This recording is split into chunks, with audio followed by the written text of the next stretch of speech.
Pertama ya secara fisik itu ya, kita tuh untuk hidup sehat itu gampangnya luar biasa. Sangat gampang, sangat mudah, beneran. Cuman godaannya banyak. Nih kayak begini, saya yakin husnuzon saya kan apa namanya snacknya kalau Jadul Akbar datang, snack itu berubah semua. Biasanya begitu. Mana Pak Farid? Kayaknya iya bener ya, nggak mau tanggung jawab ya. Coba aja nanti lihat kalau ada Ustadz Herfi nanti datang lagi sendiri ke sini, kita lihat apa yang dikasih. Saya husnuzon tidak seperti ini. Bukan suuzon ya, saya husnuzon. Gitu sama juga saya kalau saya diajak ke masjid yang lain gitu kan, sama aja berubah gitu kan. Makan ini Masya Allah nih dari yang dalam Quran. Maka tadi pagi saya biar nggak terkena gangguan jin sihir, saya makan ajwanya 7 tadi. Gitu. Nah itu ternyata kurma sendiri merupakan salah satu sumber serat yang paling baik. Jadi kalau Anda makan kurma pagi-pagi itu Bapak sekalian, seperti Anda sedang memberi memberi makanan buat bakteri dalam perut kita. Dan rasa itu, ya kebahagiaan itu mereka, karena mereka lah produsen hormon-hormon kebahagiaan itu tidak akan mereka rasakan atau kita rasakan kalau itu Anda pagi-pagi makan makanan yang nggak ada serat. Contoh yang nggak ada serat apa?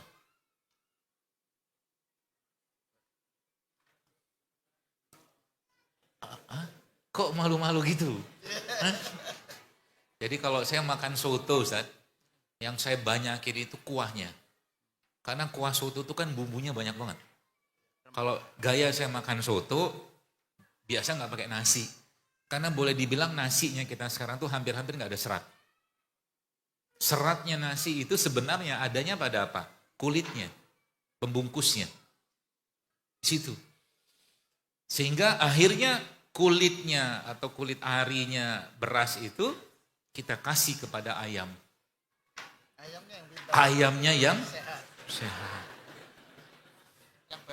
Yang bahagia. Coba Anda lihat. Coba sekarang bayangkan ayam kampung sama ayam broiler. Bahagia mana? Kampung. Coba kalau kita lihat ayam-ayam broiler yang dibawa di truk-truk itu tuh mereka kayak sedih gitu. Wajah mereka gitu kan. Tampak stres gitu kan. Gak tampak lagi kebahagiaan mereka. Padahal mereka lagi diskusi loh itu. Sama teman-teman mereka. Kan deket-deketan itu kan.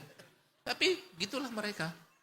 Kenapa? Karena yang kita makan itu secara hormonal itu akan mempengaruhi kita juga kalau yang dimakan stres. Itu. Jadi kalau buah-buahan kayak begini atau mungkin kita makan hewan dalam keadaan yang fresh itu Masya Allah efeknya ke badan kita ya jauh lebih baik. Jadi zaman sekarang ini kenapa semua yang kita makan sebagian besar itu tidak memberikan kebahagiaan? Ya karena seratnya nggak ada. Anda bayangin pagi-pagi misalkan makan nasi goreng. Duh udah senyum-senyum nih para penggemarnya. Makan nasi goreng, sap. Belum lagi nasi gorengnya yang bikin nasi goreng itu semangat dalam wajannya.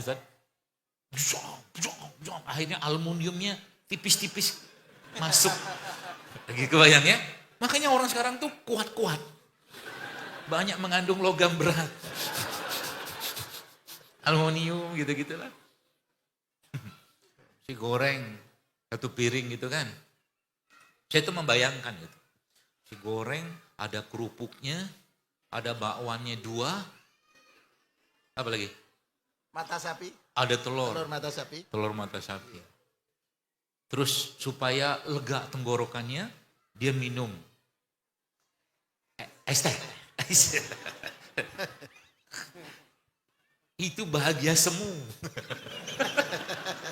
Buktinya apa? Oke, kalau Anda makan, Bapak sekalian bicara makan, atau bahas fisik aja deh yang lebih ahlinya beliau ini yang tentang ruhiyahnya. Makanya bicara tentang cinta, kebahagiaan itu jangan macam-macam. Cinta itu kalau tidak ditempatkan pada porsinya, itu diancam sama Allah. Tuh hadis ayatnya tahu. Kul ingkana aba Hukum. wa abnaukum. Apalagi Ustaz? Wa azwajukum Ya, wa coba auladukum. setoran.